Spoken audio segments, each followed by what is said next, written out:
Junior Jewels, I'm Carly. And I'm Jess, and we are the hosts of Typical Tuesday Night, a Taylor Swift podcast. We're in the studio. It's a typical Tuesday night. I just felt like we needed to do something different. I don't know. I know. I didn't know you were going to do that. That just came to me. That was so I don't know. fun. I'm feeling it tonight. I feel like we need a new intro. Me singing that? Yeah. Maybe we can get Taylor. Kind of fun. Maybe we can get Taylor to sing it. Could you even? No, literally. My mind explodes just at the thought. She's like, I would love to. Here's a little sampling. Enjoy. Love the pod. Oh my gosh. Can you imagine if our intro is literally Taylor Swift singing? We're in our studio. It's a typical Tuesday night. Yeah. No, I could not. Could not. Even just thinking about it has me. Man. But anyway, I was just like, I feel like I always say hello. And I know. We always say the same thing. New. We want to mix it up. That was amazing. Thank you. Thank you. It just came off the to fly. Me. Incredible. Thank you. Sometimes round of applause for Carly. Thank you. You always do a great job. Well, thank you.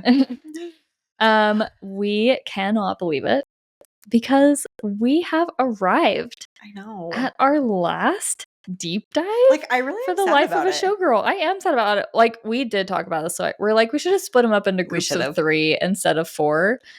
One to like make the episodes a little shorter instead of 2 hours, and then to have more episodes. But like, this is crazy, and like, we still have a lot of showgirl stuff to talk about. But like, it's kind of crazy that we're done deep diving like the songs. Yeah. Well, I think that's why we grouped them in 4 though, because we were trying to map it out. We were seeing there is so much content we want to have happen. Yeah. And now that we're getting the documentary, I don't even think that was included in our initial planning. Yeah. So I don't even know. We have so much coming. Yeah. Which let's talk about for a second. So we are very excited because we have a very fun episode, and that's going to be next week, right? Yeah. It's going to be so good. So we have a very, very special guest that is going to be, that sounds like I'm teasing Taylor, but it's not. It's not even really Taylor adjacent. I don't even know how I would function if I knew Taylor was coming on the podcast. I'm like, I couldn't keep that a secret. I couldn't be like, we have a really special guest coming on the podcast. I'd be like, Taylor's on the podcast. That would honestly be the entire episode. Yeah. It's just us screaming that and then end. Yeah. 30 seconds. I wouldn't be able to do anything else. Yeah. Can you imagine if like we had to just ask her like questions? No. Okay, we are talking too much about talking to Taylor Swift. My brain can't function. I know. Can't wrap around even that possibility. Can't even think about it. Yeah.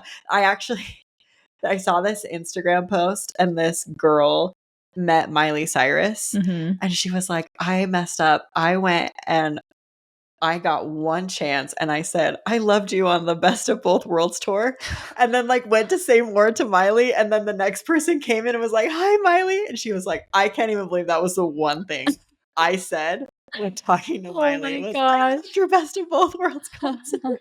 I was like, that would be me with Taylor. Yeah. Like, I would have one opportunity and I would just say, like, I love your red lipstick, and then just like move on. Don't ever get rid of the bangs. Like, what? I wish I could pull off that winged eyeliner. Yeah. But for reals.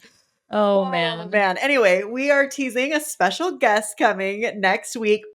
And we're going to be talking all about the sampling and copyright issues, interpolation, all of the stuff that we've seen around like that with online. This album. And we have a special guest that is very knowledgeable in this area. Yes. Going to be coming to talk with us and explain, I guess, all the rules and the reasoning and how that works in the music industry. Yeah. And like show us how, like this is what she has done is a common thing. She's not the only one that does it. We're even going to play samples of the music. Yeah. Also part of that, that episode specifically will not be on YouTube just for like copyright issues that we don't want to run into. Yeah. So, but yeah, I'm just way excited because even when I met with the guest to talk about it, I was saying, like, a lot of what we do on the podcast with Taylor is kind of speculation. Like, we do a lot of speculating. Yeah. Healthy speculation. Yes. And I'm excited. The reason I was so excited to try to get an expert guest on this episode is because this is a topic we can talk very factually about. And I'm very excited to like have an expert point of view. Cause like me and you could have done it and we were going to do it just ourselves and kind of pull what we could. But the fact that we have like an expert coming on to talk about it, it's going to be so good. So good. So good. Yes. Yeah. And then, we also talked about we're going to be doing a bunch of stuff around the documentary. Mm-hmm. That's next month. I know. Next. I know. We are going to be so fed. 2025, man. It was the year. Which is crazy because that's kind of how I felt about 2023. Yeah. And 2024. Yeah. Well, and I 2020, I watched do you remember we had a reel I saw this last night. We made a reel that was like, we're so sad the Eras tour is ending. What are we going to do in 2025? And then it's like, she bought the Masters. She went on the podcast. She released an album. She got engaged. And it's like, and now we're getting the documentary. And now so much. We should do one of those where you like take that and then shows like boom, boom, boom, boom, boom, all of the fun things. That would be fun. Just so much. We might do some Travis and Taylor content. We'll probably do some news roundups. Yeah. We got a lot of stuff coming. So get excited. Yes. So pumped. We do have another review to share today. It's kind of been fun because the last few we've shared have been kind of like short and sweet reviews. And I think that just helps to remind us, like, if you guys want to leave a review, it doesn't have to be some lengthy, big, thought out thing. You can just say, I love this podcast. Because people look at reviews on podcasts. Yeah, I do. To see, like, that a bunch of other Swifties love the podcast is super helpful. And like why. So, which is great if you want to, but you can also just say you love it. So this person said, best podcast ever. The best podcast for Swifties who love the music but want to learn more about the other things. Very informative and interesting. Love it. Huh. And we love you. We love you. Thank you. Yes. Also, before we move on, everybody, this is what I should have started with. Why did I start with another song? I had so much opportunity to do cool things. I failed. You guys, happy birthday to Jess. Woo! I'm not going to sing the full thing. It's my birthday. It's just his birthday, like today. Yeah. Which is so fun. Yes. Thank you. Happy freaking birthday. What are you doing for your birthday, Jess? I'm feeling 33. That kind of works. Sure. Yeah. Right. It's the new 22. Okay. Yeah. What am I doing for my birthday? I'm having the best day ever with you and my other friends.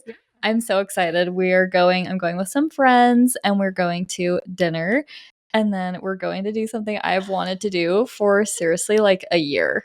It's going to be good. We're going to go to one of those like rage rooms, like the smash rooms where you just literally like throw glass and like smash things with bats. Like, I am so stoked. Like, I need to get some anger in me. Yeah. Before. Yeah. So I got a little time. Prep with like Smallest Man. Oh. And it's gonna be great. I'll take a break from Life of a Showgirl. Yeah. Put on a little Tortured Poets. Maybe even Red. I listened to a Red song today and I was like, I did something bad to get me mad at ex-boyfriends. Yeah. I did something bad. Yeah. What if, could have, should have, Dear John? I don't know. Oh, take your pick. But perfect. And then any of my friends that want to come to my house to watch the Dancing with the Stars semifinal, because that's gonna be that night. It's gonna be so fun. So I hope you have a great day. It's gonna be the best day. Thank you for excited. It's gonna be fun. Yeah, thanks for the birthday shout out. You're the best. All right. Well, now we can move forward. Okay. Because we have 4 songs left. Do you want to talk about the 4 that we're gonna do? Yes. So because we're kind of out of order now. Yeah, we kind of mixed things. Yeah, the last one was like the only one that was really like I mean, the others were like in order, but it was like a random in order. Yeah. So today we're discussing Eldest Daughter, Ruin the Friendship, Honey, and The Life of a Showgirl. So crazy. Those are the last 4. I'm super excited to talk about Eldest Daughter.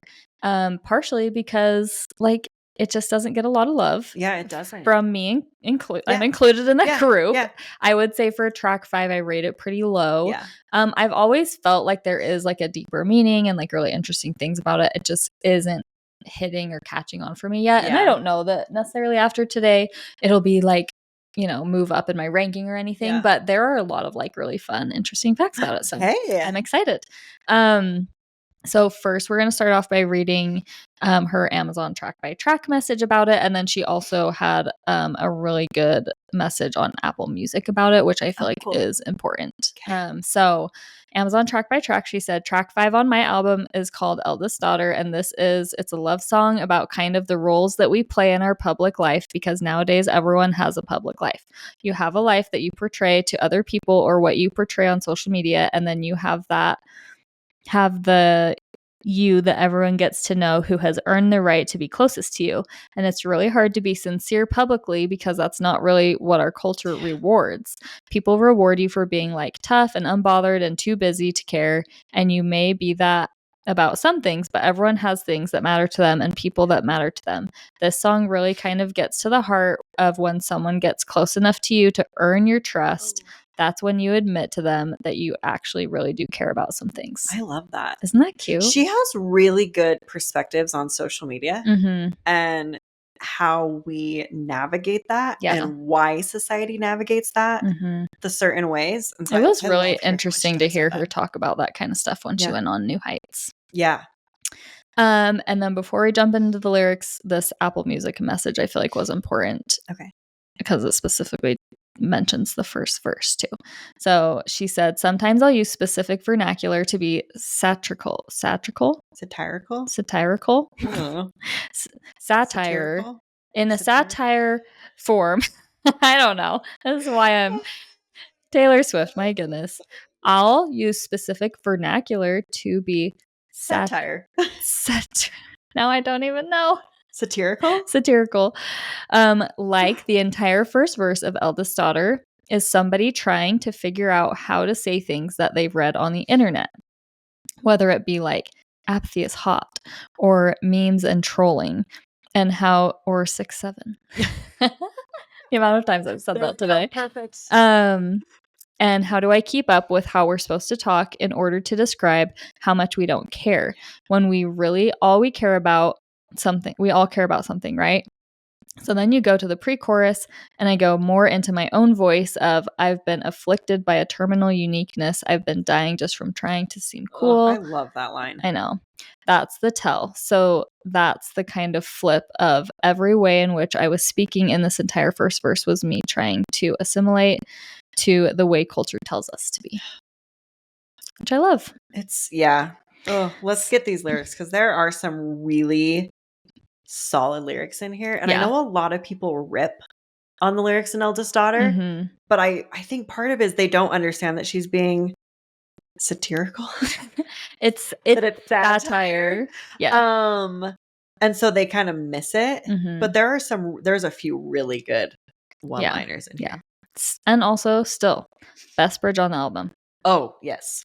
I agree with that. So she says, everybody's so punk on the internet. Everyone's unbothered till they're not. Every joke's just trolling and memes. Sad as it seems. Apathy is hot. And I thought this was an interesting note specifically about apathy is hot. More now than ever, it's like cool not to care. Yeah. And to be like unbothered, which is honestly hilarious because I have even personally been like claiming to be unbothered all the time recently. And also like not to try, like just like there's not as much drive in people these days. Everyone wants everything to come easy and things like that. Whether it's through like Gen Z stare or constant fear of like being cringy.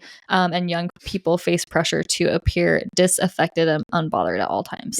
So and I think especially with the part where you're talking about it's cool not to try. And I think that's something that like millennials, we are struggling with because of Gen Z, where they do think that it's cool to not try. Like it's just like everything should come easy. It's just really simple. Where I feel like we kind of grew up where it's high like, pressure. You try everything and you do your best. And now I feel like, okay, I can't really try because I might fail. Yeah. So I have that pressure of failing, but also if I fail, I'm probably going to be cringe and then I'm just messing up and everybody's looking at me.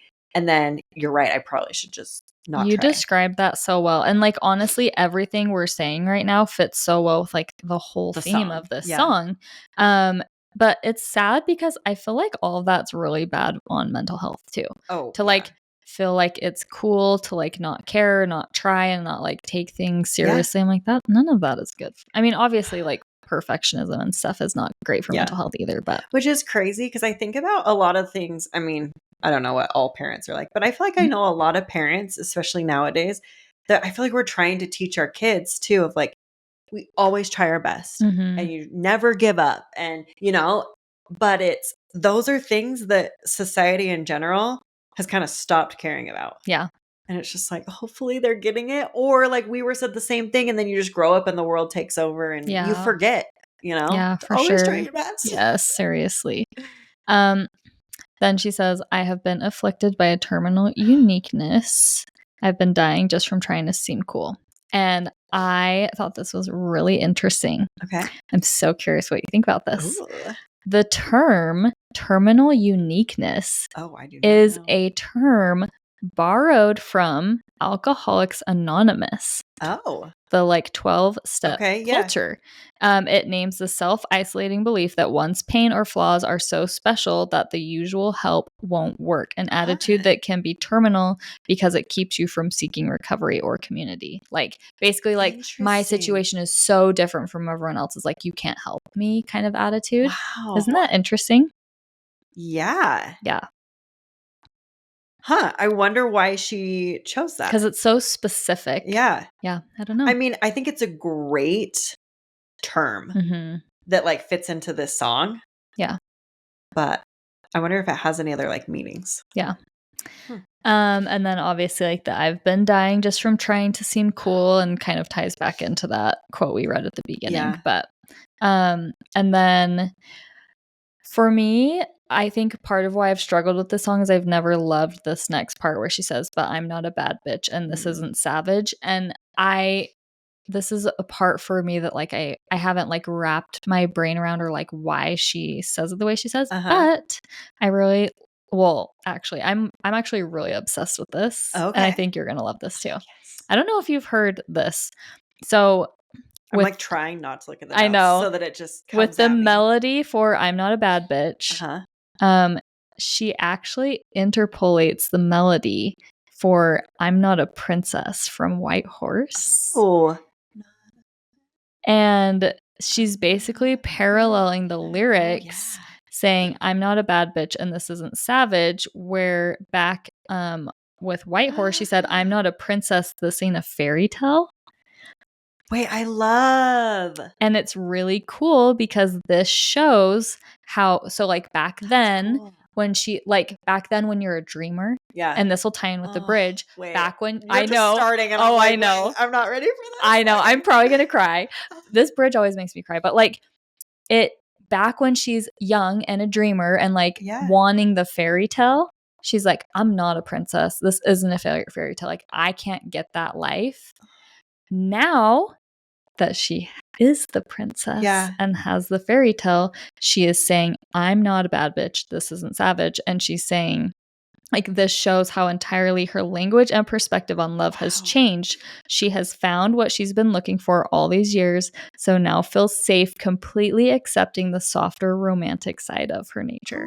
Isn't that so freaking cute? Yeah. Well, it's almost like those are things that she recognizes that she's not, and she's okay with it too. Yes. Because I've always listened to that part and felt like she was saying, I'm not these things, and I wish I was because I'm trying to be cool. Yes. But when you parallel it with that, it makes it feel like she doesn't need to be those things. Yeah. She's done trying to be quote unquote. Well, and it totally reminds me of Wishlist. Like, like the boss up, the baby face and the fat ass. Yeah. It's like that's what the bad bitch and the sad like and being savage that's what that kind of fits with that. But she's like, I just want to be soft and loved and have the basketball hoop and like And everybody looking at you. Yeah. Just kidding. Isn't that so fun? I love that. It kind of took one of my like parts of the song that kind of like gave me some friction to being like, I'm like, I love that. I do too. Much. I had not realized that parallel, but I think it changes for me. That's really cool. I know. So cool.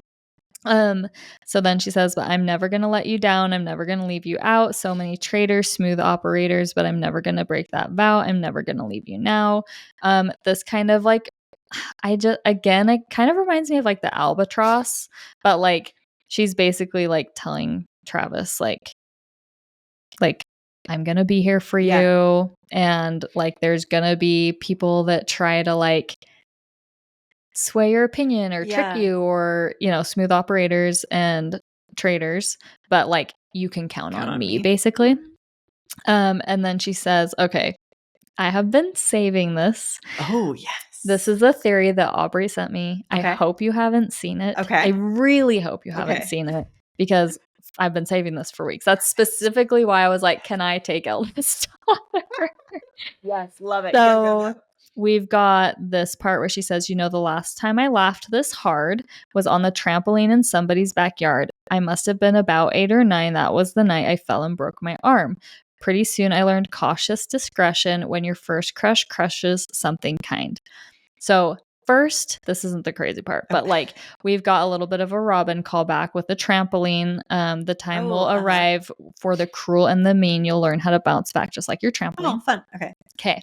This You're theory, like, let's move on. This theory is so cool. I didn't even write anything down. I just memorized it. So hit me. So Taylor has never broken her arm. Okay.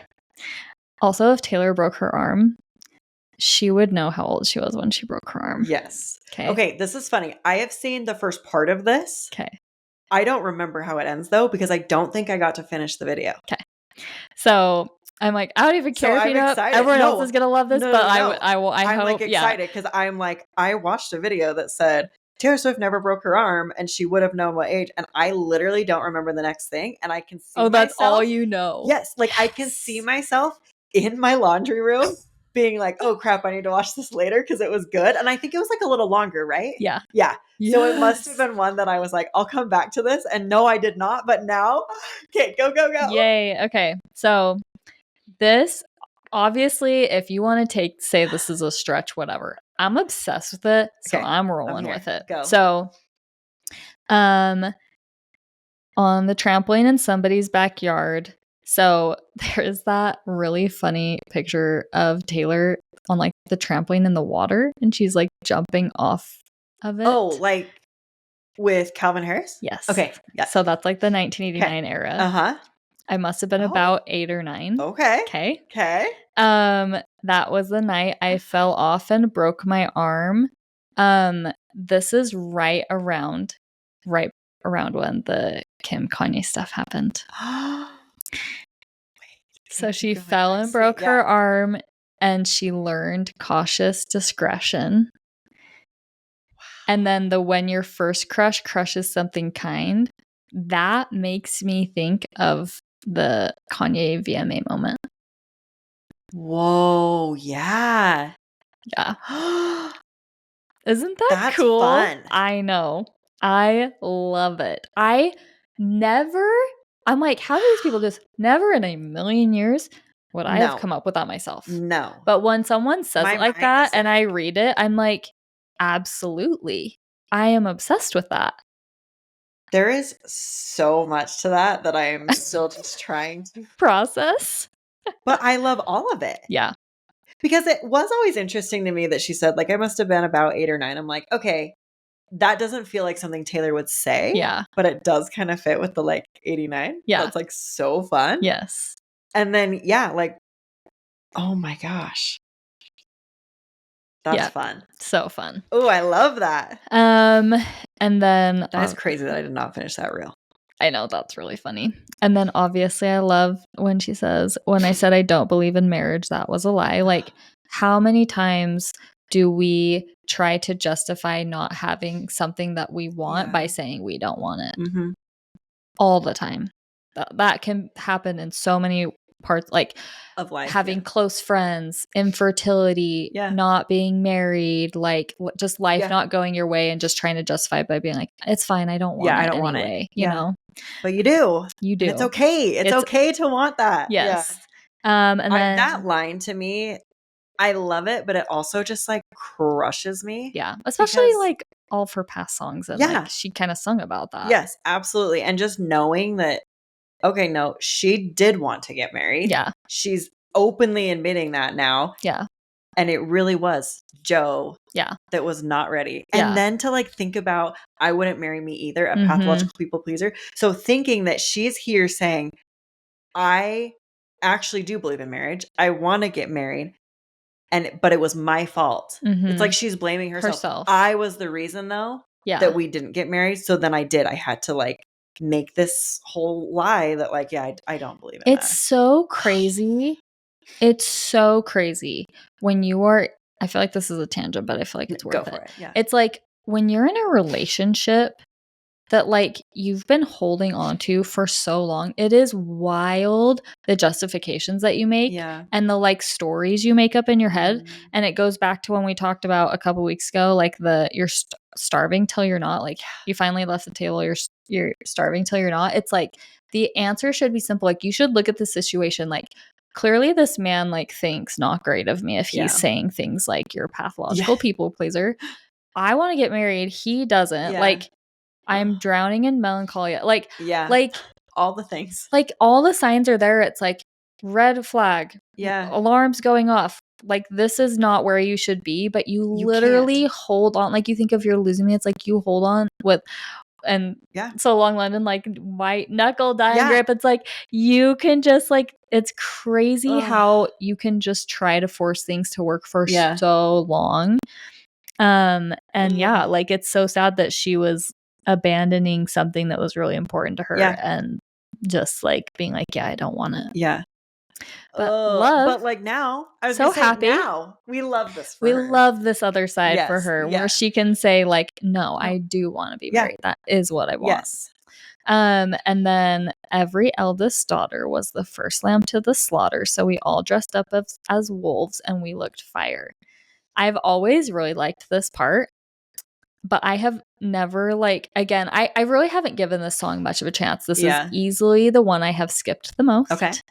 And I just really haven't given it much of a chance. And so I don't know if other people have picked up on this, and I haven't just because I haven't been listening closely. But this is so interesting because this is a play on the phrase "a wolf in sheep's clothing," which is where someone pretends to be harmless, friendly, or trustworthy while actually being dangerous, deceitful, and having malicious intentions. What? But she is saying the opposite. They're sheep in wolf's clothing. They have good intentions and are kind, but they have to guard their vulnerability by pretending to be wolves because the cynical world has mistreated them. Is that not the most freaking crazy thing you've ever heard? I'm like, I never, like, now that I see that, I'm like, yeah, that is opposite of what it normally is. But like, wow. Yeah. Okay, well, I don't even know what to say. I'm obsessed. Yes. Like that makes that line even better. I've seen a lot of people online hate this line. Yeah. They're just like, so we all dressed up as wolves and we looked fire. Like, why is she saying we looked like fire? Yeah. In my head, I always thought she was going back to that. We're trying to look cool again, right? Yes. So like we, we're the protectors. We go, as the eldest daughter, and we're trying to look hip and cool. This is like, no, this is what Taylor meant. Yes. And like, also like every eldest daughter was the first lamb to the slaughter. Like she is still kind of playing on that whole, like, we're trying to be cool thing, but it's like, we are being forced into this like cruel world. Like she's talking about at the beginning, like apathy is hot. Like we don't care about things. Everyone's cruel in the comments. So yeah, it's like we have to just go out into the world and like put on this armor and this like face that like we're tough. And like, even if you're saying in the comments, like hating us in the comments, we're like, it doesn't faze me, like doesn't bother me, whatever. Like, and we just have to kind of like fake it till we make it. Yeah. She said that before too. But then, yeah, I mean, I've always taken that line too in regards to us like being raised as our parents. Yeah. Because being the eldest, you are kind of like left to the slaughter, almost like good luck parents. Like our parents didn't know what they were doing. Yeah, we're the guinea pigs. Yeah, exactly. Yeah, guinea pigs. It's like the perfect example with it. And it's like, obviously nothing against our parents. We are also parents ourselves and also just trying to figure it out. And yes, our oldest is the guinea pig. But like an example in my own life is like when I was in high school and taking the ACT, like I was, you know, my parent, I'm the eldest daughter. I'm the eldest child, eldest daughter. It's like, we don't know what we're doing. I don't know what I'm doing. They don't know what they're doing. I had like a specific goal in mind of like a score I wanted on the ACT, take the ACT, didn't get that score. What did I do? I took it again, didn't get the score. What did I do? I took it again. I didn't get the score. I took the ACT 6 times. And like, not only did I take the ACT 6 times, I got higher. Like I got my first score, got higher on the second score, higher on the third score, and then lower on the fourth score, lower on the fifth score, lower on the sixth score. So like, it just, so when my brothers were taking the ACT, I said, do not take it more than 3 times. Like, and that's just the reality of like, but it's still like, it still has an effect on the oldest sibling or the eldest daughter, you know? Absolutely. So then I thought this was interesting. I've been having fun doing this in every song, but like, it's interesting that at the beginning, or here she says, throughout this whole song, she says, but I'm not a bad bitch. But then at the end, she says, 'cause I'm not a bad bitch. Which I feel like goes along with what you were saying earlier. She's like, I'm not these things. And that's okay. And I'm operating this way because I'm not. So then, she just goes through what we've already talked about, and then we get to the bridge. The bridge, which made me cry. First listen. I think the last time I cried first listen was on Evermore. But it happens. And this was one of them. So she says, we lie back, a beautiful, beautiful time lapse, Ferris wheels, kisses, and lilacs, and things I said were dumb, because I thought that I'd never find that beautiful, beautiful life that shimmers that innocent light back like when we were young. It is perfection. It is perfection. It's so beautiful. It's like, it's beautiful and it's tragic and it's hopeful. Like, that's it's all of the things, and it's amazing. And I feel like it fits into the song, but it also, it's like its own moment. It stands alone like crazy in the song. Not that not that the rest song doesn't fit with it, but it really stands out. Also, I actually wasn't going to talk about this because I wasn't going to be able to do a very good job. I don't know if you saw this. One of our friends sent this video, and like, you might understand it better because you know music, but like, did she call it painting? Word painting? Did you see this?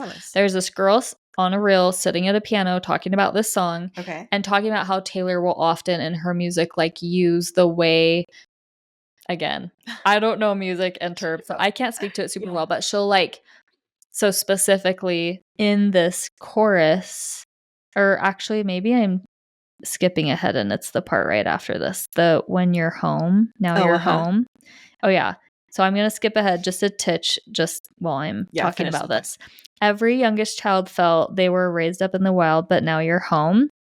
She like, while she's playing the piano, like the music, like there's the main thing. I'm like using my hands too. She's doing the main thing and she's doing extra things. And when she specifically says home, she only does the main thing. And it gives this feeling of like, this is home base. And we're adding these extra things. But once she specifically says, and now you're home, she like, it kind of just adds to the feeling, and it's really cool. That was fun. But so the bridge celebrates nostalgia, innocence, the quiet beauty of ordinary moments by painting images like Ferris wheels, lilacs, and young love.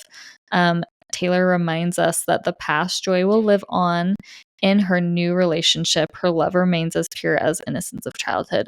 Princess, fairy tale. Also, like, that's how I always felt with So High School. I'm like, Taylor didn't get like a typical high school experience or that like fun romance, like high school boyfriend. And she's getting that with Travis. And so she's kind of getting to relive her youth. And I feel like that goes along with this too. Absolutely. So good. The last thing really is that I'm going to mention is this part where she says, every youngest child felt they were raised up in the wild, but now you're home. It's really cool because I feel like through this whole song, she's kind of talking about eldest daughter and herself. Mm-hmm. I feel like here she's talking about Travis, who is the youngest and felt like you're raised up in the wild. Yeah. Kind of again, like, way to go, Tiger. Like, I don't know. There's a lot of fun things with this. But I saw someone online say this and I loved it. They were saying they were talking to their sibling. I don't remember if the person telling the story was the older or the younger sibling, but basically, like, it's kind of tricky for younger siblings, like youngest siblings, because they, like, oldest siblings spend their whole childhood with the younger siblings. Yeah. But when the older sibling goes on and moves on to the next thing, the younger sibling has to live a lot of their home life missing a piece of their family dynamic.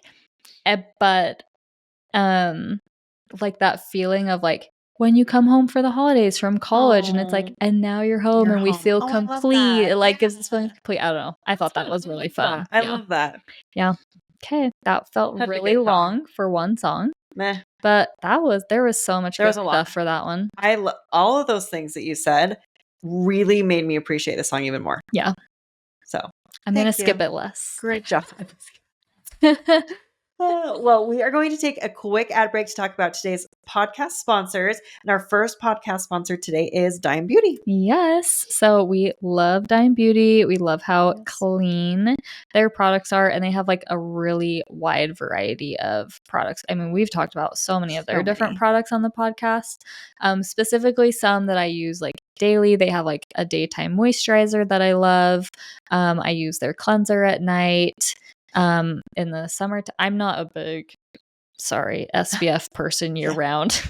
I do wear SPF in the summer, but like I love their tinted sunscreen in the summer. And then like their perfume, they have so many good things. Yeah. And then obviously like the one-off random things that you use every now and then, but their skincare, I also use their like the like cream, luminosity cream, yes, which helps with my dark circles so much. So yeah, we love Dime Beauty. We do, and you can try it out for yourself by using code Typical Tuesday Night for 20% off your order at dimebeautyco.com. Yeah. So our other podcast sponsor today is Clean Simple Eats. Yes. If you are trying to get your protein in, Clean Simple Eats is the way to go. I know a lot of people have tried proteins that taste kind of like chalky, or you can like almost feel it, like and gritty. Gritty. That's the word I was looking for. Or they're just such boring flavors. So Clean Simple Eats we love because it's a very smooth texture, and they have a ton of incredible flavors. And also it is 20 grams of protein per serving. So you are getting a lot. I was actually talking to my mom today. She just got a Ninja Creamy, and I was like, you have to try the Clean Simple Eats in your ice cream. So she's like, okay. So she tried one. She tried the coconut one, and she like could not stop raving about it. She was like, I can't believe that I feel like I'm eating ice cream and I'm getting 20 grams of protein. That's so fun. And I was like, I know, because it tastes so delicious and like regular ice cream, but it's so healthy for you. So I highly recommend the Clean Simple Eats protein powder. Yes. So if you want to get some products from Clean Simple Eats, we do have a code for you. It's TTN10 for 10% off your order at cleansimpleeats.com. Perfect. Okay, I am excited. My first song is Ruin the Friendship. Yes. And this was a shocking song. That was not what I was expecting.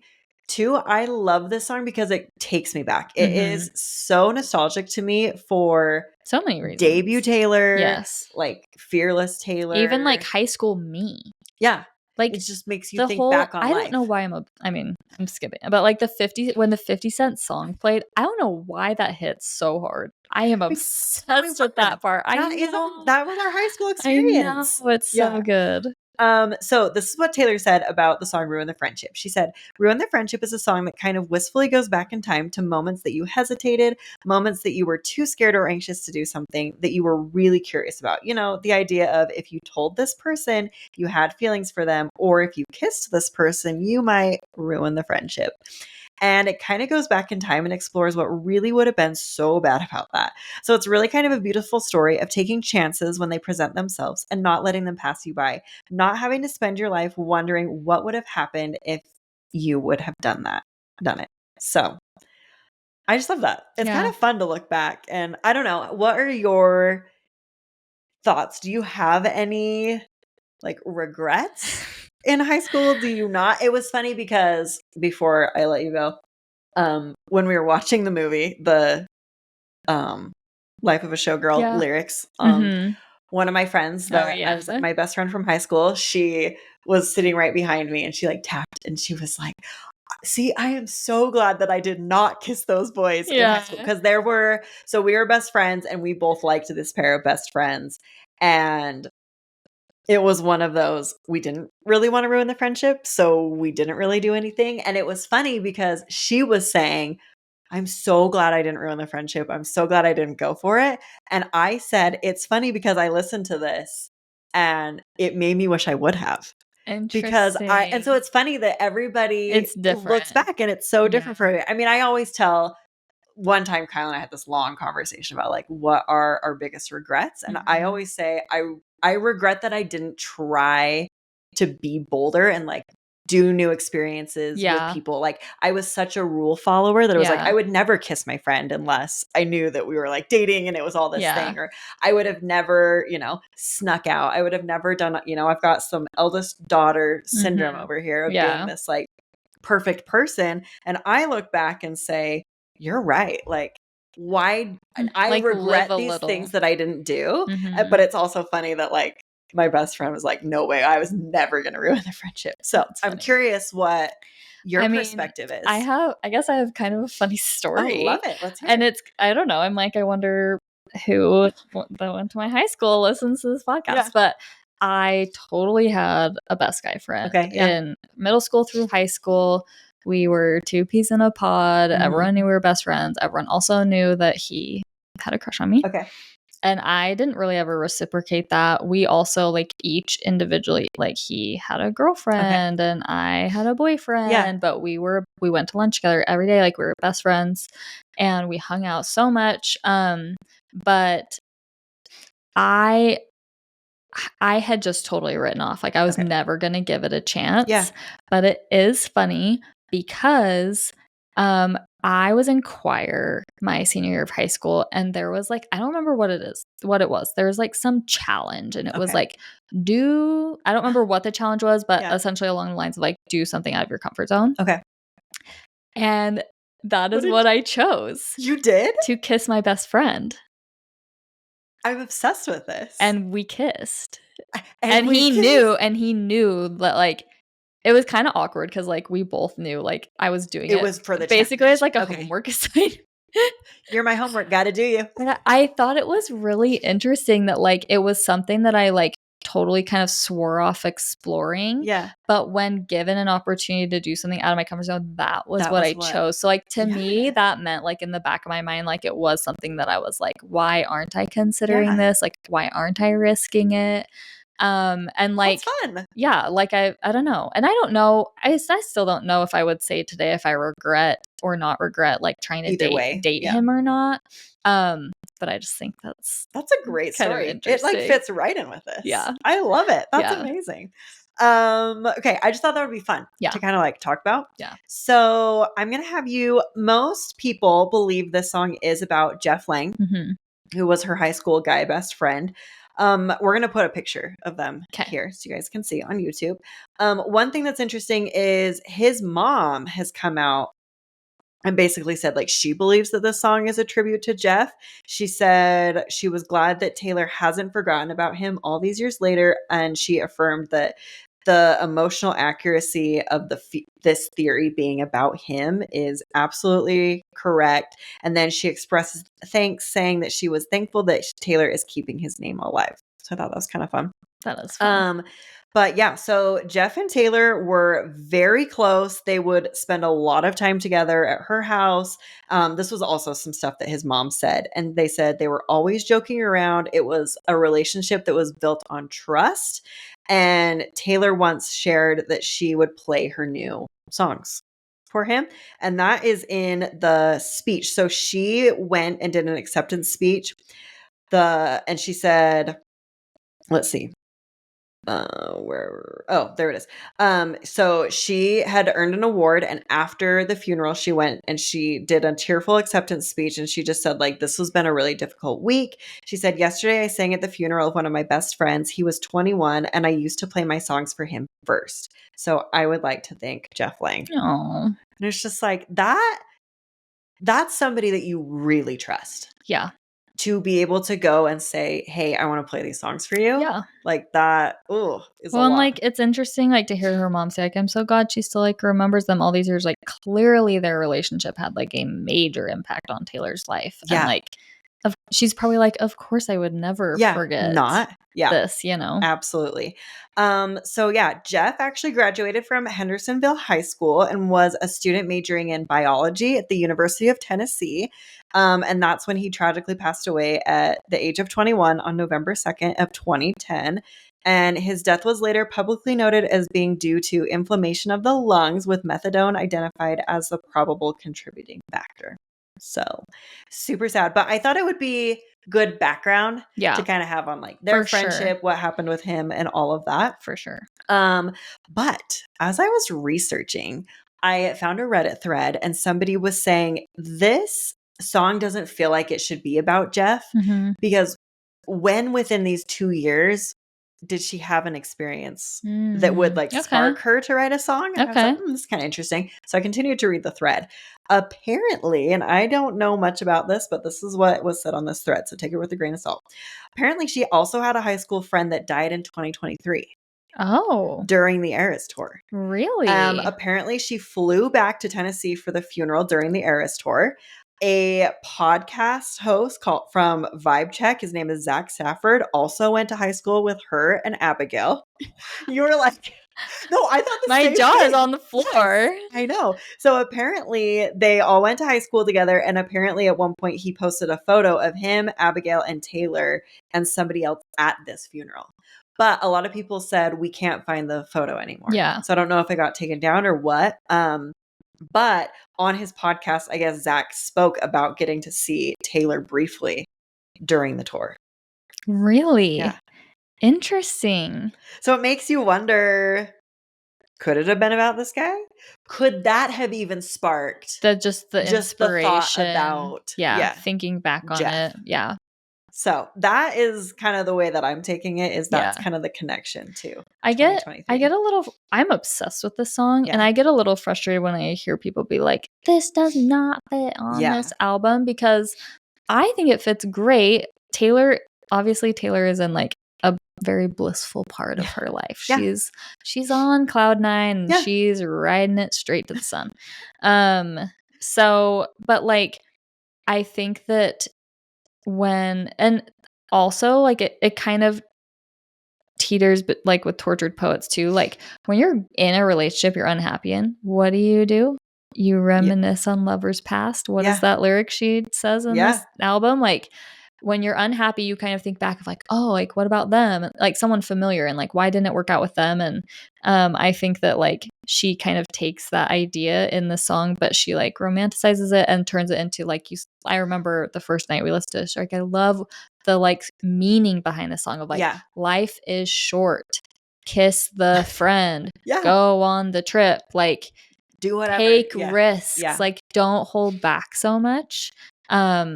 Like, live a little. And I feel like that fits this album very well. Live a little. Go to London last minute for the Eras tour. Man. Do it, Jess. YOLO. Totally. I'm showing my age. 6'7". 6'7".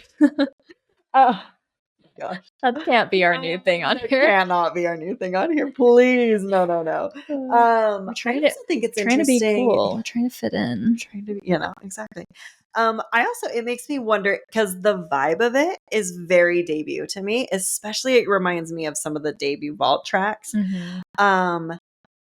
And so it made me wonder if when she was recording those debut Vault tracks, it just brought up some feelings or some vibes, some song ideas. And then maybe she did go to that new funeral and she thought of that and went with it. So I think there was a lot of reasons why it was. Yeah. Okay, so that was a lot of necessary though. Yeah, for sure. We're going to jump to the lyrics now. So first part, it just starts glistening glass from September rain.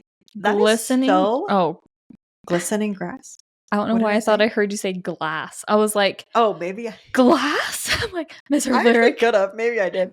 Glistening grass. I think I did say glass. Okay. Right. From September rain. I just feel like that's so movie-esque. It's like she is painting this perfect picture for us. I don't know what it is about the music in this song. I don't know why. And I know she talks about driving in a car, but this whole song, I am like, we are listening to this while driving in the car. Like, this feels such like a car song to me. Totally. And then she goes, gray overpass full of neon names. And I like somebody mentioned that there's a contrast between gray and neon. And it almost mirrors the tension of the mundane and the exciting for like their taking relationship. The and like taking the which I thought was kind of fun. That is fun. And then she goes, you drive 85. I always took that as he was driving 85 miles per hour. Somebody said there's a Route 85 in Tennessee State that's about 60 miles east of Nashville. So I feel like that's still kind of far for them to just be driving, but I thought that was kind of fun. That is fun, yeah. And then she says Gallatin Road and the Lakeside Beach. So Gallatin Pike is a main road in Tennessee that connects Nashville to Hendersonville, where Taylor went to high school. It's funny. I saw a reel from like the city of where this road is, and they literally posted the road and said, just so you know, the speed limit is not 85 on this road. Isn't that funny? That is fun. That's way fun. And then they said, and then Hendersonville is situated on a lake, and she is most likely referring to Old Hickory Beach. Okay. So I want to go there. Yep. Let's go. And then watching the game from your brother's Jeep. And I think that's just such a way to say so much of we were really close. Yeah. And again, this paints just very similar imagery to me to the Tim McGraw music video. Oh yeah, absolutely. Yeah. Okay, this part gave me an aha moment today. Yes. Your smile miles wide. There is another song that she talks about a boy's smile and how it's her best friend and she wishes that they could be together. You belong with me. What? She says, you've got a smile that could light up this whole town. Oh my god. Oh my gosh. I know. My mind was, I was like, is You Belong With Me about Jeff Lang? I know. Because I did a little research. I tried to see if there were like people talking about who You Belong With Me is about. There was never like a specific answer. I did see one other thread later say some people do believe it could be about Jeff. I mean, it fits I feel like so well. It fits. It also, the whole vibe of this song, the whole vibe of the other song. Oh my gosh. Absolutely fits. Wow. Absolutely fits. Mind freaking blown. And I just thought of this. Isn't that, oh my gosh. Okay. I love live epiphanies. In the You Belong With Me music video, they're at prom dancing, and she sees that he's with somebody else. Yes. Oh my gosh. He has to be the inspiration for that song. He has to be. I am obsessed. And I just love that it was You Belong With Me. I know. We love You Belong With Me. Oh my gosh. So fun, huh? Crazy. I never would have put that together. It wasn't until I was like, your smile. Yeah. Oh my gosh. That is incredible. Love it. Okay. And then she says, and it was not an invitation. Should have kissed you anyway. I just thought it'd be fun to kind of talk about that. And we already did. And then, and it was not convenient. No, but your girlfriend was away. Should have kissed you anyway. Okay. So it's kind of fun. And then it gets into the prom scene and it says, shiny wood floors underneath my feet. Disco ball makes everything look cheap. Have fun. It's prom.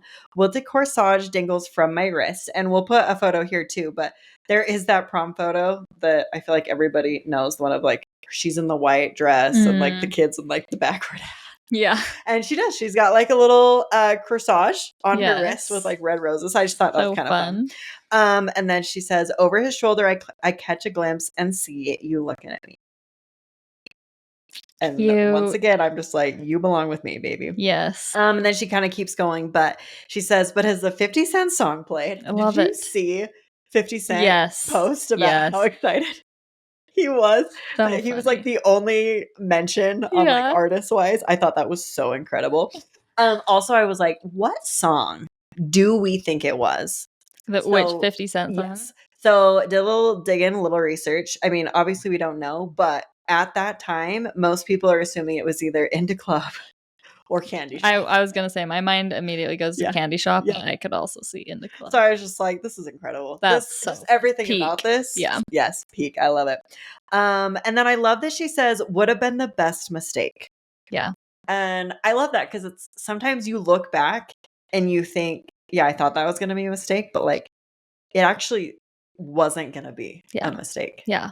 So, and I've keep thinking to say this and finding the right time. I don't know when the right time is, but like it's so funny to me that like our mind now, this being like in the stage of life I am in and like thinking back on that, it's like, why not ruin the friendship? A friendship, most best friendships between guys and girls can't really be sustainable once you are in like a very serious, committed relationship with someone else. So it's like, why not? Like me and my best guy friend, we literally for the last 15 years or whatever it's been, we have not really seen each other. We have not really spoken. We were tight. We were tight as can be in high school, but it's like once you move past that stage of your life, it's like it's just not really a thing. Yeah. I know there's like rare occurrences where it's still, a thing and you're still friends and stuff, but it's like, what's the point in like trying to like save something that's not really gonna sustain anyway? Yeah. So it's so funny. But like 100%. When you're in the moment, you're like, that would be crazy. Yeah. Like I would never. Yeah. Like he's my best friend. Yeah. Yeah. And then she says, don't make it awkward in second period, which I love when I just feel like we're back in Fearless. Yes. And we're talking about second period. Might piss your ex off. Lately, we've been good.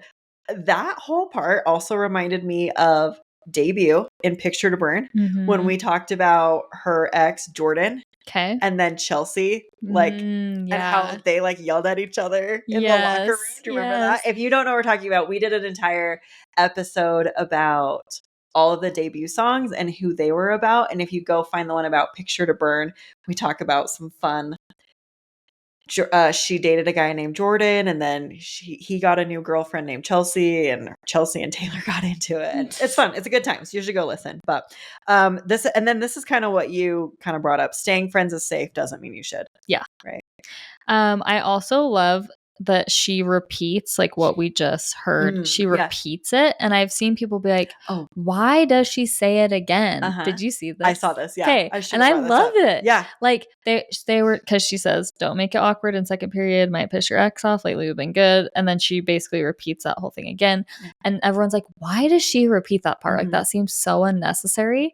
But someone was saying it plays on the anxiety of the situation. It's like she's like telling this to herself, like over and over. And she's done that in past, I don't remember what the past songs are, but she's done that in past songs too, where she kind of repeats a phrase that can kind of be like anxiety filled. And I thought that was interesting. I know. I forgot about that. I saw that recently too. That came out. So I loved that. And then she goes, when I left school, I lost track of you, Abigail, which we love. A good Abigail call out. Yes. Abigail called me with the bad news. So what we kind of talked about earlier, Jeff Lang died of an overdose. And also Forever Winter is also rumored to be about him too. And his mom even said that the song Forever Winter, or no, this one was about him. I don't think she came out about Forever Winter, but, and then she says goodbye and we'll never know why. And I think that kind of leads to was this on purpose? Was it an accident? Like, what really was going on? But like, we're never going to know. Yeah. Ugh. And I like something, I mean, this was like devastating to hear the first time. And also, I just remember we were like, what? Is that really what she said? Is that really what she meant? Like, he died? Because it felt like it literally just came out of nowhere. But that's the point. Yeah. That's exactly how it felt for her when it happened, when she got the news. Like, it was it was so shocking. And I love how she was able to like portray that. Yeah, no, I love that. And then she said, and it was not an invitation, but I flew home anyway. So we kind of talked about this earlier too. In November 2010, Taylor flew home. She sang at his funeral, and then she went back to the BMI Country Awards to accept a Country Songwriter of the Year award. And then she goes, but I whispered at the grave, should have kissed you anyway. Gut-wrenching. Yes. And again, this part especially gives me so much debut vault tracks, especially for you that know like Dark Blue Tennessee. It's like, we're going to just be so sad and just, but like story-wise sad, and like people are dying. But it also reminds me of the way she used to write. It's very storytelling, but she kind of twists it at the end of here's a message. Yes. Which I love. So and then she goes, my advice, and this is like, you brought this up too. This is, I think, what the whole point of the song is. Here it is. My advice is always ruin the friendship. Better that than regret it for all time. Should have kissed you anyway. And my advice is always answer the question. Better than that to ask it all your life. Yeah. What a great way to wrap that up. Seriously. And what a great story to wrap up that message. Yeah. I love it. I thought it was interesting though. My advice is always answer the question. It kind of gave me nod to Midnight's question. Yeah. I'm like, oh, yeah. There's lots of times in our life where we're just like, we have questions or we have questions we don't ask. Yeah. Yeah. So kind of fun. I did want to pull up, there was a couple of Forever Winter. I forgot I was going to talk about this earlier.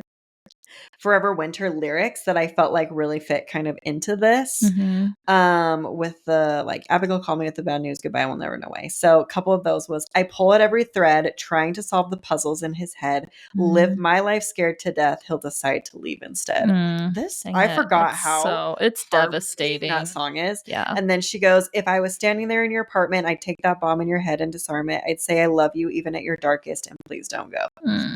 Ugh.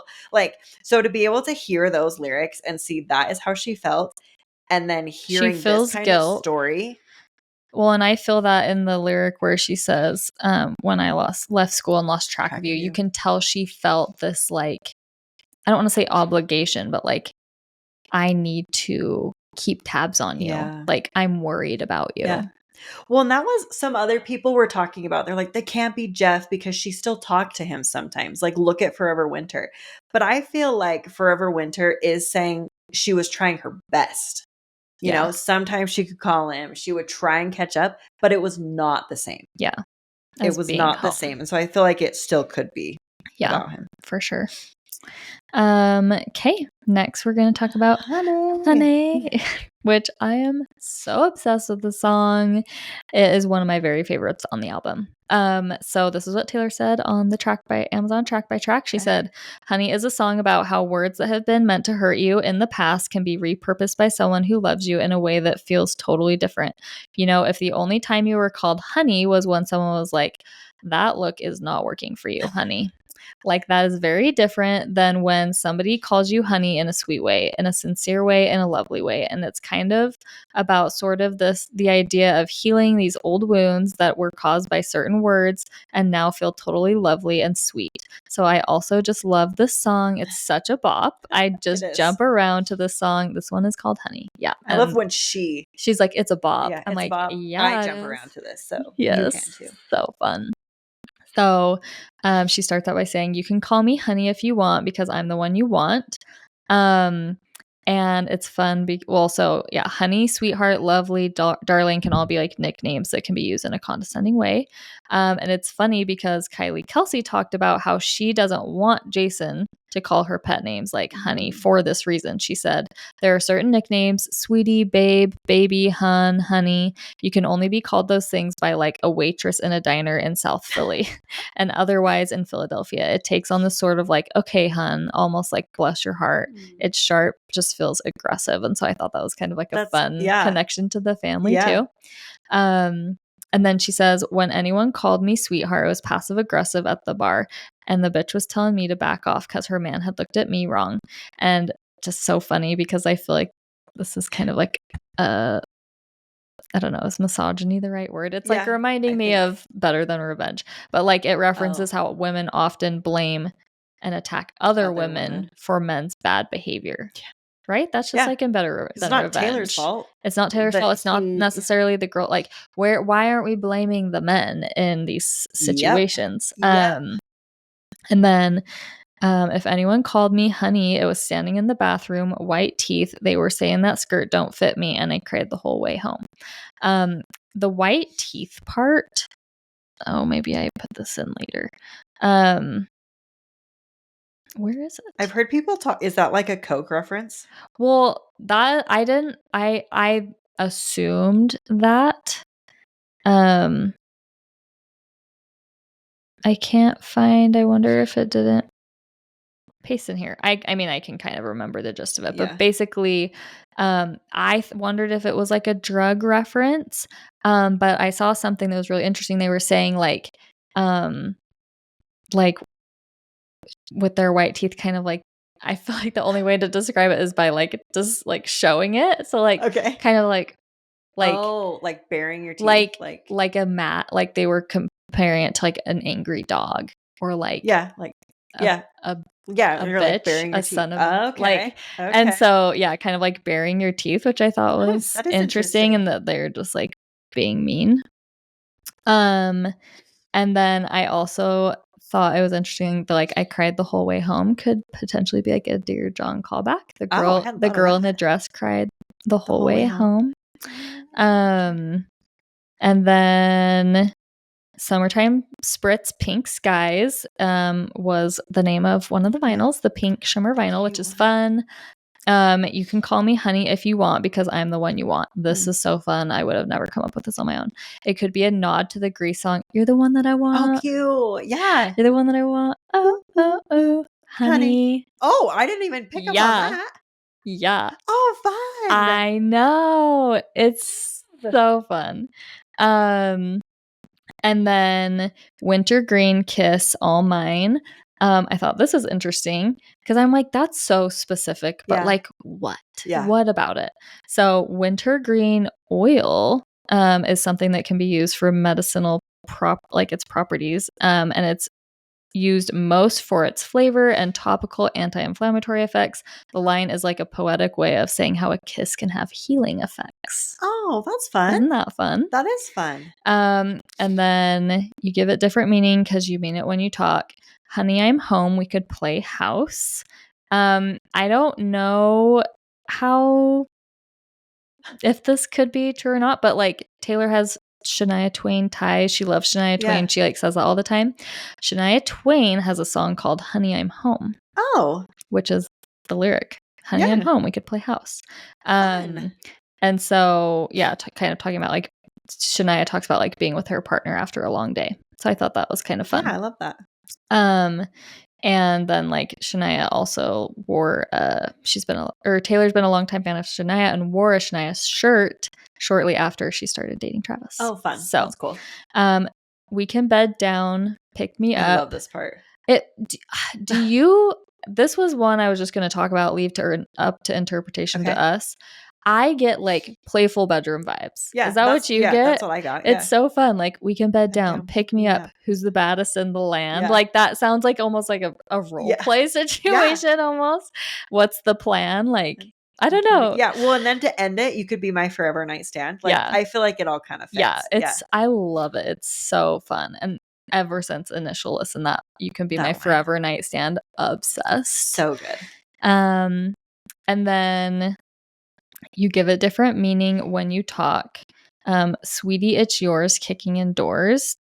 Travis has called Taylor Sweetie. in his Instagram post announcing her appearance on the New Heights podcast. Oh, I didn't realize that. So he must call her that regularly.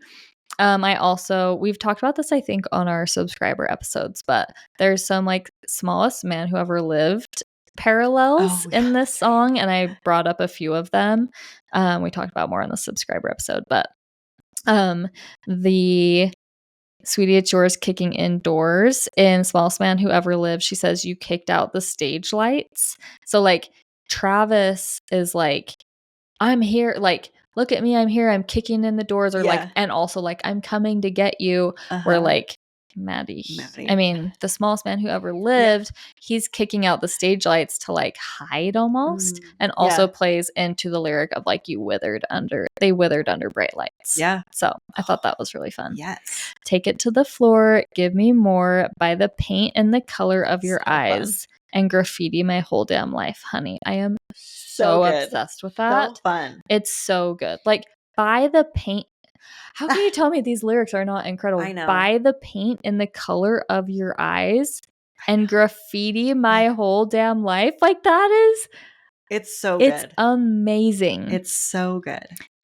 When anyone called me late night, he was screwing around with my mind, asking, what were you wearing? Too high to remember in the morning. That was absolutely the Smallest Man Who Ever Lived. Yep. It's giving Guilty as Sin vibes. And then, and when anyone called me lovely, they were finding ways not to praise me, which gives me total Joe vibes. Yeah. Like, I can for sure being like, you're like thinking of him saying, yeah, you're lovely. Yeah. Like, it's like a compliment, but it's not really like a specific compliment. It's kind of like it's a nice compliment. It's like a cop-out compliment, but it goes into the whole theme of the song of like, it can be nice to be called lovely, but this is referring back to like a painful time she's been called lovely. Ugh. And then, but you say it like you're in awe of me, and you stay until the morning. So cute. But can also be tied back to Smallest Man Who Ever Lived, where she said you were gone by morning. So like, she's used to people like rushing out or not staying till the morning, but he stays. So yeah, he does. Yeah, he does. We love we ship this. Yeah. We ship this. Oh my gosh. I don't know whether we lean into it or whether we just anyway. Okay, so we have some more podcast sponsors for today. One of our favorites, Wally Cases. Yes, if you're on YouTube, as always, you can see our Wally Cases. If you are not on YouTube, Wally Cases is the greatest phone case you will ever have. They have a attached wallet and a loop. So you don't have to just do one or the other. You don't need to live with just the wallet or just the loop. You get both. And Jess has the one that is all attached as one. I also have the MagSafe one, so I can still use like a MagSafe charger, and then I just magnetic my wallet / loop right to my phone. Mm-hmm. They have so many cute designs. Yes. It's so hard to choose. Yes. You're like, I feel like I can only choose one, but how do you I need all of them. Yeah. All of them. So highly recommend if you are looking for a new phone, or this is also a great Christmas gift idea too, I think. Yes. Amazing Christmas gift. Yeah. So if you want to get a Wally case, you can use code TTN at wallycases.com for 10% off. Awesome. And then our other podcast sponsor today is Love Olive Co. Yes. And I don't know why I always want to say this, and it always makes me laugh. We love Olive Co. If you're on YouTube, you can see I am wearing my favorite jeans ever that I have gotten from Love Olive Co. They're easily the most comfortable jeans I have ever worn. So the fit, so good. We have probably talked about my butt way more on this podcast than we probably should, which it's really only been a couple times, but a couple times seems like too many. But like, a problem I have with like the newer style of jeans is that like they're a little baggy, like barrel jeans. I love barrel jeans, but like I don't know if it's because I just grew up in the skinny jean era, but I'm like, I want it to like fit my butt well. And it's like, I know I don't have like a fat ass and a baby face, but that's what she wants. It is what I want. Wish list, baby. But like, I want the butt of my jeans to like feel better. Anyways, these jeans fit literally perfect. Yeah. They're so comfortable. They're not the kind of jeans where I get home and I'm like, get these off my body immediately. I like forget I have them on. So I feel like they have like a little bit of a stretch, For sure. but they're not, like you said, baggy or like over. They like just hug you in all the right places. They're so great. So if you want to get a pair or just any other clothes from Love Olive Co., you can use code TTN podcast for 10% off your order at loveoliveco.com. Yeah. And speaking about clothes, you shared your outfit. Yeah. I am wearing one of our newest merch designs. So this is Dancing Through Lightning. Is that what we call it? Yeah, Dancing Through the Lightning Strikes. I was like, something like that. Sure. So it is a gray crew neck, and it is the Comfort Colors brand. You guys know we love that brand so much. It is a really high quality crew neck. I love it so much, but it's almost like a distressed gray in a way. And then there is a giant lightning strike in the middle, and then it says Showgirl in like an orangey glittery. Yeah. And a really fun kind of like surprise to it that I don't know that you would necessarily be able to tell online.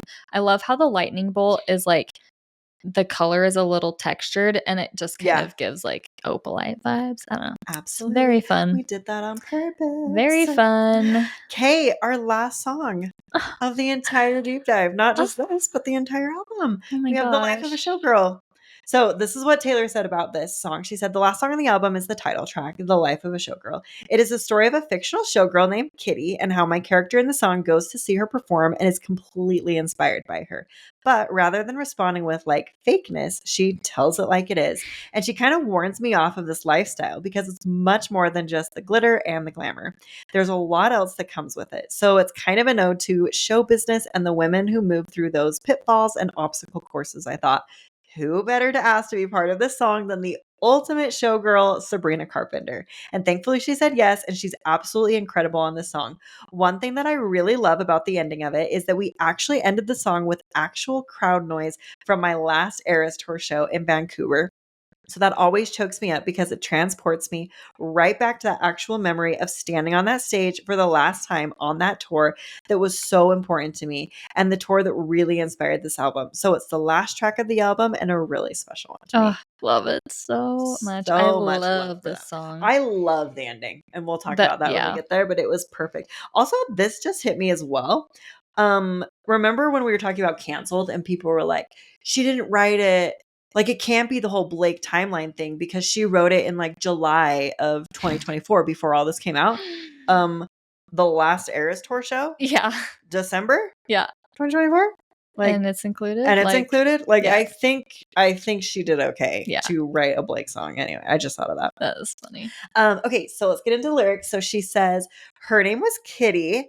And we're just going to go right off. I have heard a lot of speculation that this song is actually kind of about Britney Spears. Yeah, for sure. I've heard that so much. I love it. Yes. Especially because Britney's song, like Lucky. Mm-hmm. And so then she goes, made her money being pretty and witty. Pretty and witty? Oh, man. The way those just fit perfect. Perfect.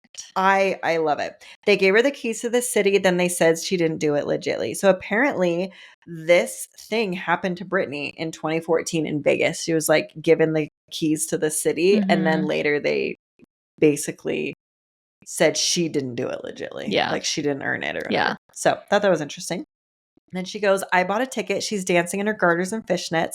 50 in the cast, 0 missteps. I am sorry, but I can picture this entire show. Yeah. By her saying she's dancing in her garters and fishnets, 50 in the cast, 0 missteps. Yeah. I'm like, that is two little such lines. A picture. And I know exactly, like I can visualize it. And then looking back, I guess it was Kismet. So she's just saying like, it was meant to be like that. Me being here, me watching this, all of it working out this way. It was fate. It was destiny. Mm-hmm. It was meant to be. And I don't know if this is right, but like in my head, I've always thought of that too as like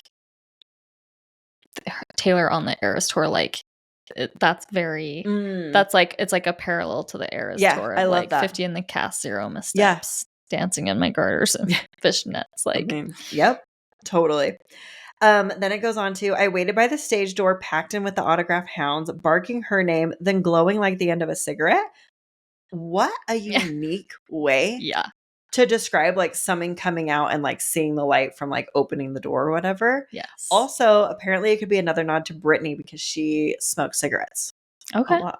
I didn't know that. Yeah. Apparently recently, I should have written it down. I think they said 2023. She was caught smoking a cigarette on an airplane and they like had to tell her to put it out. Nice. So, you know. That's not too surprising, but Yep.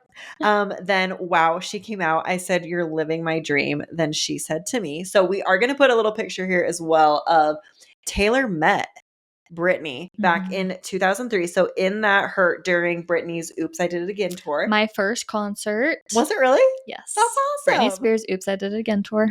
That is incredible. I love that. Which is even more fun. Yeah, here we're going to talk about.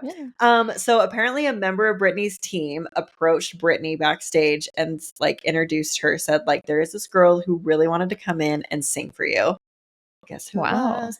That girl was 13-year-old Taylor Swift. And apparently Britney was really wowed. And then they like took a photo together. Wow. So it's cool that Britney even let her come back and sing for her. But then being so, so it makes me wonder, what did Britney say to her? Yeah. Did she say any of this? Like, well, especially if it really is, if Britney is this character. Yeah. Like, clearly Britney grew up as a child star and clearly it did not go well. And so I could absolutely see Britney being like, no, you're too good for this. You're too sweet. Please do not get yourself wrapped up in this stuff. No, absolutely. Yeah. Absolutely. And so then she said to me, "Hey, thank you for the lovely bouquet." The way she says it's everything. It's everything. Oh, I love it. "You're sweeter than a peach, but you don't know the life of a showgirl, babe. And you're never, ever gonna. Wait, the more you play, the more that you pay." I love that line too, because again, it says so much in so little words, but I'm also sure somebody told her that. Yeah. Like, the more success that you have, the more in the end you're going to have to give up. Yeah. "You're softer than a kitten," which I mean that you could see Britney saying that. Like, you seem like a really sweet 13-year-old girl, because I think the 13-year-old girl that Taylor was and the 13-year-old girl Britney was very different. Nothing against Britney. Yes. And we talked about this in our debut, like, that's the kind of girls that the music industry was turning into like adults. Yes. Britney wasn't like singing sexualizing them, exploiting them 100%. Like in terrible ways. Yeah. But so Taylor comes in and is like, "Our song is a slam and screen door," my high school boyfriend that I love so much. 15. And no, exactly. And so you're looking at her like, "Oh, you are sweetie kitten, girl." Yeah. Like, this life is not for you. Yeah. So I could totally see that happening. Then they go, "And you don't know the life of a showgirl, babe, and you're never gonna wanna." I also think it's really interesting that's you're never gonna wanna. Yeah. Like, you don't know this life. You don't even want to. You don't want to. And then Sabrina joins in, and I love that Sabrina has such like a big part. Yes, same. So Sabrina sings "She Was a Menace," the baby of a family in Lenox. So Lenox refers to Lenox, Massachusetts, which apparently is a really wealthy and historic town.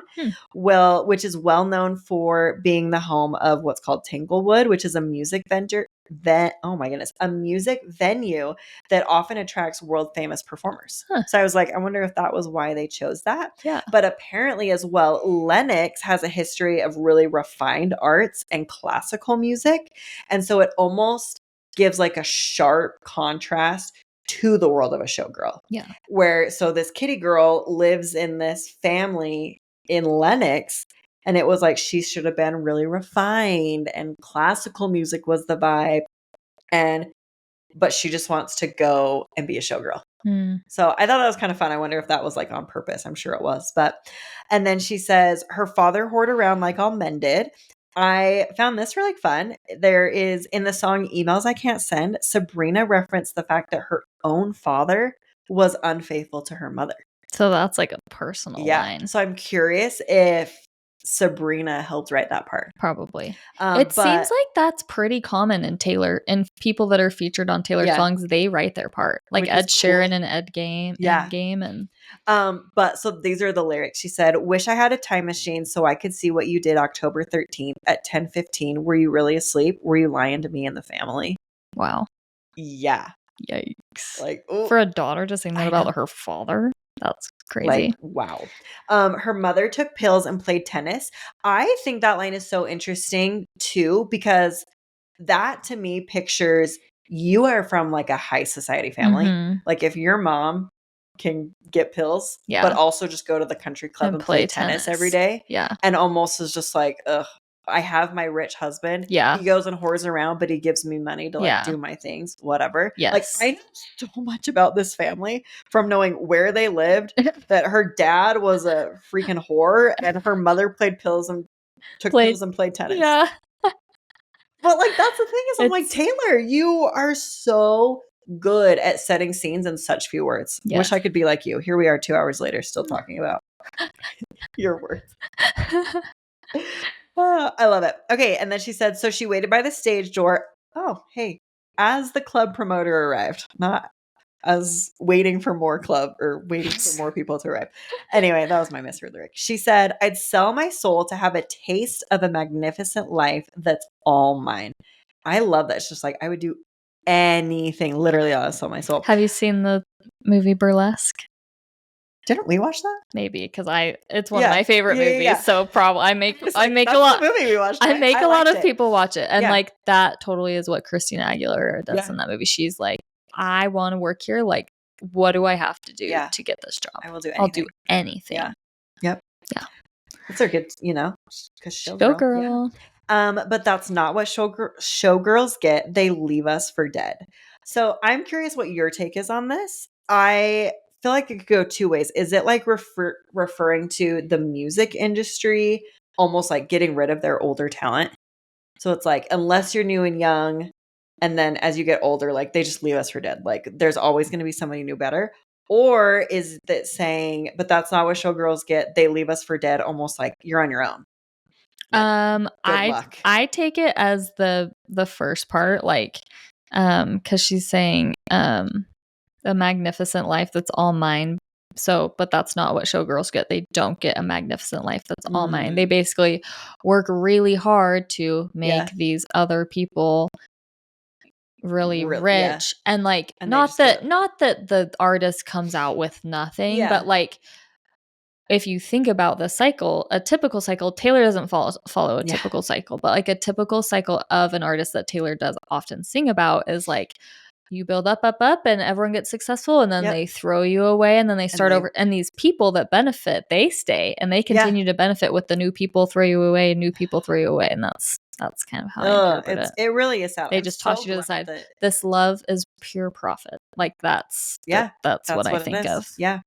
Okay, and then she goes, I took her pearls of wisdom, hung them from my neck. This part is just so good. I paid my dues with every bruise. I knew what to expect. I love that too, because, she's like, I have these bruises of this is hard, but like, I knew it was going to be hard and I was going to go for it. Like, I was going to make this work.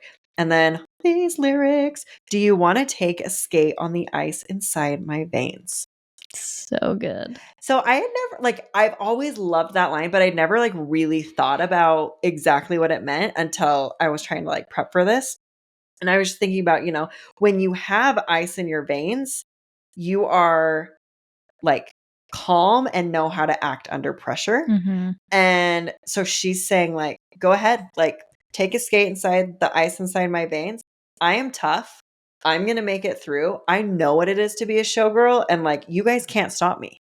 I've got this. And you know what that makes me think of? What?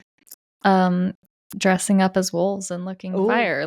Putting on this armor of and that's what's interesting for Taylor, and obviously other people besides Taylor, but Taylor's living this duality where in her career, she needs to have veins of ice, and she does kind of have to put on that armor and the wolf-esque thing. Yeah. And then, but like in her personal life, she wants to be soft, but she feels like she can't, like she needs to still have that guard up. I don't know. It's just interesting. That's a good connection. And then I just love that this whole thing it's like, do you want to do this? I figured it out. You're going to do this. I figured it out, kind of a thing.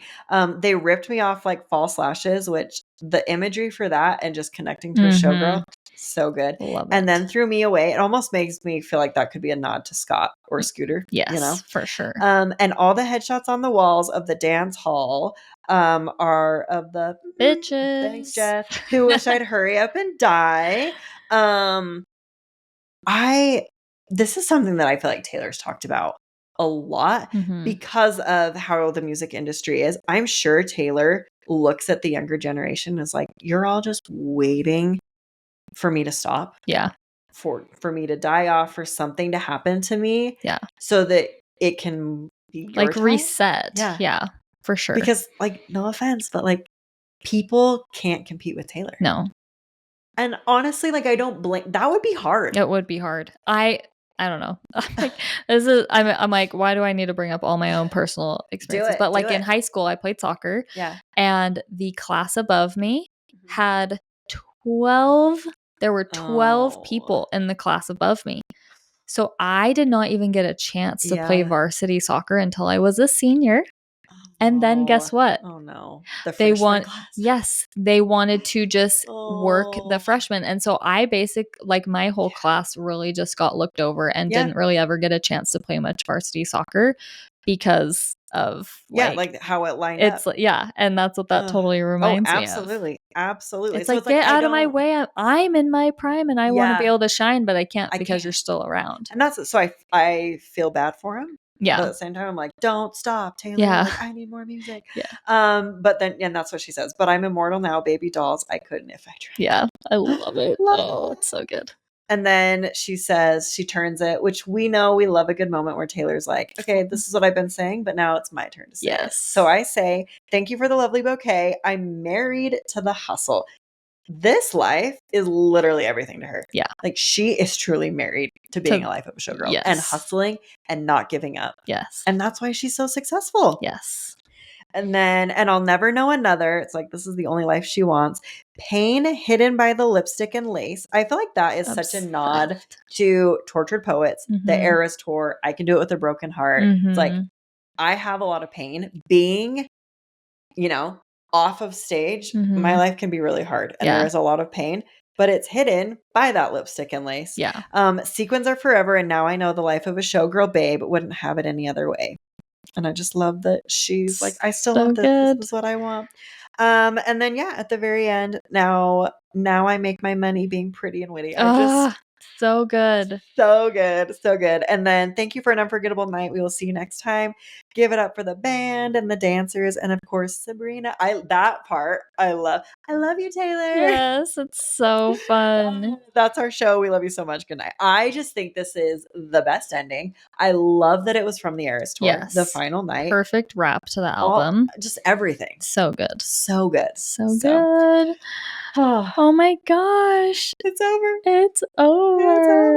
How did it end? Oh, don't say that. Oh my gosh. Well, that was great. It was. Those were some amazing episodes. I loved those deep dives. Yeah. And it's kind of fun because we had Tortured Poets, but we've been doing a lot of deep dives on past albums, and it's fun to deep dive fresh music with fresh circumstances and not going too much into the past. I just feel like that was really fun. So and I love just how much of this album was storytelling. Yes. And so it felt like I understood the music. So then I could go find these fun little facts and it added to it. Yeah. But it didn't feel like some of Tortured Poets where I'm it's so overwhelming. What is she trying to say? Yeah. Sorry, I'm a little confused. Yeah. So I loved that. For sure. If you have been loving all of this content that we have been putting out, especially with the life of a showgirl, and you want more, don't forget to subscribe to get our bonus episodes. That is an Apple subscription or on Patreon. Yes. Okay. Well, that's our show. We love you. Good night.